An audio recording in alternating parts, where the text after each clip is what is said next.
Hello everybody, thank you for stopping by the Campers Web. My name is Scott, and behind the camera we have my wife Heidi. Say hi, Heidi. Hi, Heidi. So today, this is late April, last week of April to be exact, and I know the dog's going to bark, and you're probably going to hear a trash truck too. That has nothing to do with the fact that it's late April. But anyway, I know that with the pandemic crisis that's going on right now, a lot of you have a lot of concerns, but you also want to get out there camping. So you may be getting your campers ready now. I know a lot of campgrounds have put off their opening, so you have a little bit of extra time. So I wanted to talk to you about something that I think should be every camper's um, not really priority, but at least on their checklist of preparation, and that's first aid kits. A lot of people will overlook that. They'll think of everything else, but they'll overlook first aid kits. And then they're out camping and they cut their finger, cut their whatever, and they need a band-aid. They don't have any. And they either go searching around with their neighbors, or they have to go up to the camp store if it's open, or go into town. So I'd like to talk to you about how you can be prepared. It doesn't take a lot of money, and it's peace of mind knowing that you have some supplies, so if anybody gets slightly injured, you can take care of it. Right off the top, I want to let you know this is not a first aid video. I'm not going to go over any first aid tactics or training, and I'm also going to talk a little bit about CPR, but this is also not a CPR video. This is strictly for you to prep yourself for your camping season with a first aid kit. So first things we're going to talk about are the PPE, the personal protective equipment that you should be putting into your first aid kit. Very first, right off the top, is gloves. You should have some type of nitrile or latex, if you're not allergic to latex, examination gloves. Now, there are a lot of gloves out there, so be careful when you go to the store. Read the box, read all the sides. Somewhere you may see the words "not for medical use." If you see that, don't buy them. They're not wanting to be in your first aid kit. Those are a lot of times food handlers gloves and so on and so forth. These are examination gloves. I bought these at Harbor Freight. You can pick up examination gloves at a lot of different stores. You don't have to get a ton of them. We use quite a few of these, so that's why I have a few boxes of these. What I do for my first aid kit is I then take 5 or 6 pairs of examination gloves and I put them in a Ziploc baggie. This just happens to be a massive one. They don't have to be that big. Reason I do that is because I always like to keep my gloves, my PPE, right at the top. So the first thing I see when I open my first aid kit is the things that are going to protect me. And those are the first things that I want to touch. Those are the first things I want to utilize. So I put these in a little baggie. I roll up the baggie. I get all the air out of it. I keep, like I said, a few pairs in there. Keep it right up on top. Next thing I have is what's called a CPR micro shield. You can pick these up in a lot of different places. There's a lot of different varieties, so we're not going to go into too much detail with this one. I strongly recommend you find a CPR class. They're either free or very inexpensive, and they can teach you how to help somebody in an event of emergency. I'd also like to encourage you to take a first aid class. They can be quite helpful. So inside these micro shields, these CPR micro shields, is a protective barrier, and a lot of them, I'm not going to open this one, but you can see that there's a pair of gloves in here also. So even if you don't know CPR yourself, these are worthwhile to keep in your first aid kit, because there is a strong chance that there is an emergency. You don't know CPR, but somebody else does, and you can provide them with the means to protect themselves. This is our PPE. These are usually right on the top of the kit, made to protect us. Now that we've got our personal protective equipment covered and we're ready to dive into the actual first aid supplies, you don't need a lot. You only need what you're trained for. So don't go crazy buying anything off the shelf that looks like something that you want to put into a first aid kit. A lot of first aid kits consist of not much more than these things. These are adhesive bandages, also known as Band-Aid. Band-Aid is a brand name, but there's a bunch of different brand names. They're adhesive bandages. Usually, my wife and I will usually keep just one size in our first aid kit. If you have small children, obviously they have smaller fingers and so on, so you might want to get the variety pack, which has small, medium, and wide. But adhesive bandages, what I do is, again, the box itself will take up a lot of room inside of our kit. So what I do is I take a sampling of the adhesive bandages, I put them in a little Ziploc baggie, small one this time, and I just keep these inside just like that. It keeps them from falling all over the place. If they're loose, they end up peeling, they end up opening, and so on and so forth. Try and get some good ones. The decent ones, they're cloth, and they have a really good glue to them. You're out camping, somebody cuts their finger, they put a Band-Aid on it, and then they go back to doing what they were doing, and they're getting dirty, and Band-Aids are falling off. Before you know it, you're going through 5 or 6 Band-Aids. Get the pretty decent ones. Don't get the cheapy ones. So I definitely suggest you keep Band-Aids in your first aid kit.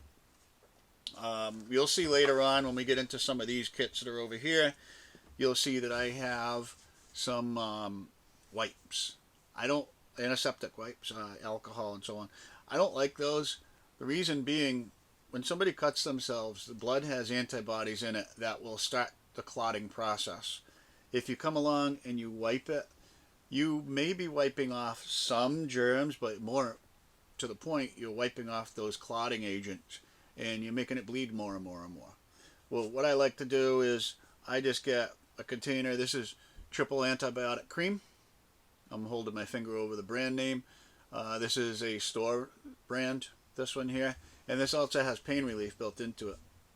You could take a small amount of this, put it on the wound, put the Band-Aid or the bandage right over it, and do the same thing, but you're not wiping away that clotting material. So, triple antibiotic cream. For slightly larger wounds, I have 4x4 pads. You can also buy 3x3 pads. 4x4 pads are great because you can take them, fold them over, put them on the wound. These come in a box. I only keep about 10 of these inside of my first aid kit. I don't keep a lot there.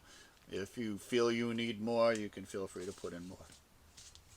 Hand in hand with that, I also keep some stretch bandages, gauze. When you put on these 4x4s or 2x2s or 3x3s, whatever it is that you purchase, they're not adhesive. So you need something to hold it in place. I usually will put a wrap or two of gauze around it. The beauty about gauze is it's easily removable, or you could just cut it. If you don't feel like using gauze, this takes up a lot less room. This is medical tape. You could just tape it wherever you need to tape it. The problem with this is it's very, very adhesive. More adhesive than adhesive bandages, so it's going to stick to the skin a lot more, and it might hurt some of the younger folks or some of the more sensitive folks when you're peeling it off. So, a couple of rolls of these adhesive bandages, a tube of the triple antibiotic cream, 10, 15, 20, 30, whatever it is of the adhesive bandages, the 4x4s, some medical tape. I also keep in here stretch bandages. I keep a couple of them. Somebody sprains or strains wrist, finger, thumb, whatever it might be. I'm also an emergency medical technician, so I keep splinting material inside of my first aid kit, and I'll use this to hold the splints in place. So these are fairly handy, not very expensive. You might find these somewhere, triangular bandages, if you feel like throwing one of these in there. These have a lot of use. You can make a sling with these things. You can hold splinting materials in place with these things. You could hold ice packs. If you had an ice pack, you could tie an ice pack onto somebody's arm with one of these things. So these are fairly decent. A lot of them, they'll come with safety pins inside the package. I don't feel any in there, but these are fairly handy to have. Scissors. And I have two different kinds here. So you'll notice that these guys come to a point. You don't want these in your first aid kit. These are just for around the camper. Not going to be something you're keeping in your first aid kit. If you tried to cut, say, a bandage off of somebody or a piece of clothing, you might injure them with these points. These points come to pretty sharp point. You don't want to be using these things. You want to be using the medical scissors. And I'll show you another kind. These are a good size one. This is like a standard size right here. You can see they have a flat tip to them so you don't cut somebody while you're trying to maybe cut a shirt or something to get to a wound, or if you had used this tape and you need to cut it, or if you need to use these scissors to cut the bandages off, you want medical scissors like that. Tweezers. How many splinters have you had? Wish I had a pair of tweezers. Keep a pair of tweezers in your medical kit, in your first aid kit. Again, I keep splinting materials in there. You don't need to do that unless you have taken a first aid class and you know how to apply a splint properly. This is what's known as a SAM splint. It's a semi-rigid splint, pretty long, as you can see. Once I put a little curve into it, it becomes pretty rigid. So these are fairly handy. Again, doesn't take up a lot of space. Flashlight. Doesn't need to, good, it works. Doesn't need to be blinding. Just a flashlight to help you see around what you're doing. If you're outside at night and you're away from the campsite, it gets pretty dark in campgrounds or wherever you may be somewhere else. So having a flashlight every year, check the batteries in this thing, make sure you put in fresh batteries. Don't just look at it, say, okay, it works, we're good for another year. Throw away the batteries, replace them with good new batteries. Same thing with these guys. They used to have expiration dates on them. Check the expiration date. I always get small containers. This way, if I haven't used it and it expires, I'm not throwing away a lot of money. I'm just throwing away a small amount. Next thing, I keep, my wife's allergic to bee stings. I keep her EpiPen in our first aid kit. Our first aid kit is with us all the time. We'll get into that in a couple of seconds. So if you have somebody that has an allergy and you've bought the 2-pack of EpiPens, it might be worthwhile to keep one in your first aid kit. So right there, this small amount of items is the basics for a really nice first aid kit. A note about the examination gloves and the PPE that we talked about earlier is when they're in your kit, and this is in your first aid kit, what you need to avoid is using them for anything other than first aid. So you're hooking up your sewerage line, don't want to get your hands dirty, obviously. Don't go to your first aid kit for these gloves. Or you have a very greasy pan and you don't want to get the grease all over your hands. Find other kinds of gloves. Don't use the exam gloves from your first aid kit. Reason is you'll take one out or two and you'll eventually start relying on that as a supply. Then when you really need it, you don't have any, or you don't have enough. So these supplies here, once they go into your first aid kit, they are only for first aid purposes. Alright, so we talked about our personal protective equipment and then we talked about the supplies. Now we want to talk about what we're going to put those items into. And you can see over here, I have 4 different types of containers. This one, this bright yellow one, this is a commercially made first aid kit.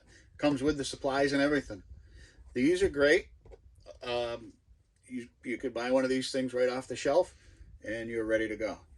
Way over to the other side, this orange one, this is a commercially made kit as well. These would come with supplies, obviously much smaller than this one. The beauty about this one is a little belt loop in the back, so it's really quite portable. And we'll get into that in a couple of seconds. This, Heidi tells me, is a baby wipes container. If you happen to have one of these laying around, you can put your supplies right inside here. Or a slightly larger container. You can find these everywhere. Target, Walmart, some of the larger stores. You can find these things all over the place. Not expensive at all.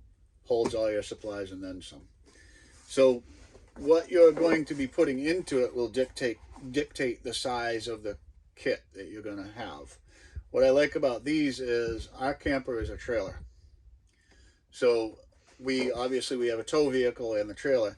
We'll keep one kit inside the trailer all the time, and another one, which is slightly larger than this. It's basically a large outdoorsman's fanny pack that I got at one of the big sporting goods stores. Um, we keep that in the tow vehicle all the time, because if we're going out hiking or something like that, I can take my first aid kit with us all the time wherever we go, and I'm never too far away from it. So it's up to you whether you want to make one or two kits. I usually make a larger kit and then a smaller kit that's portable. The smaller kit would have obviously a lot less equipment. So next what we want to do is we're going to open up this one. This one is, as I said, one of those commercially prepared ones. We'll get all these out of the way. So this one here, pretty good size first aid kit. This has an O-ring on it, so if you were going canoeing or something like that, and you could take them, obviously you want to tie a lanyard or something to this, so if it falls overboard you can get it again. But it has an O-ring around it all the way around. It'll keep all your supplies nice and dry. The nice part about this one is when you open it up, this is almost all the equipment that we've talked about right here in these little tiny boxes. So this bottom box right here is your 1" by 3" adhesive bandages, your band-aids. Here's some gauze compresses. Here's some sterile pads, 3" by 3" sterile pads.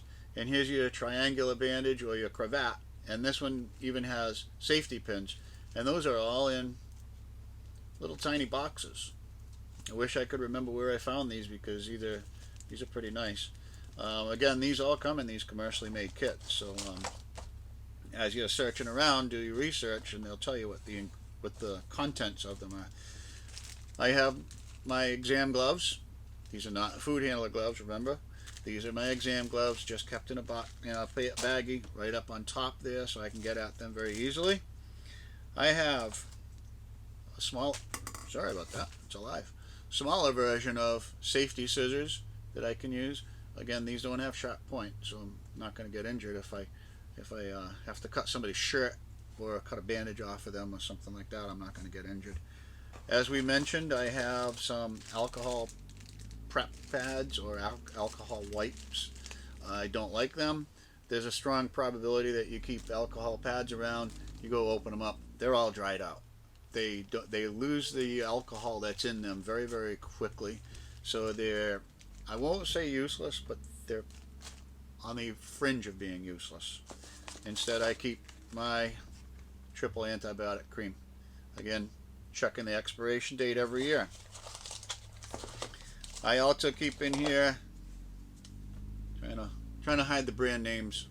Probably going to see some sneak by me. Hand sanitizer. This is a large amount right here.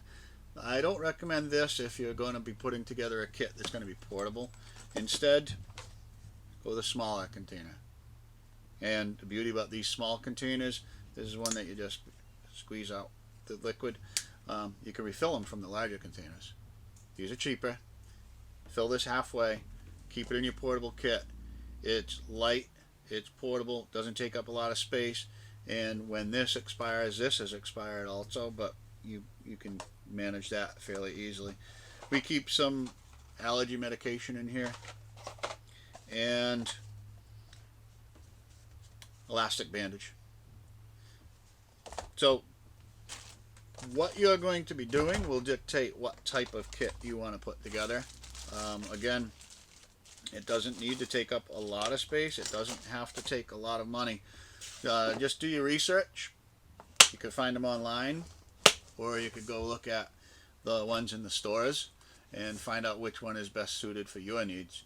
I do recommend that you do get a first aid kit in your camper, keep it with you, and every year when you're prepping your camper, you're going to be going off on some grand adventure. Make this part of your pre-season check, is you're making sure all the items haven't expired and you haven't depleted supplies of something.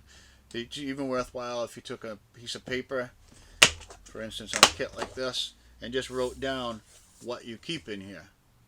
So you could do an inventory every season, and you try and keep 20 band-aids in here, you only have 10 left, you need to add 10 more. So that's my recommendation for a first aid kit. So hope that was helpful.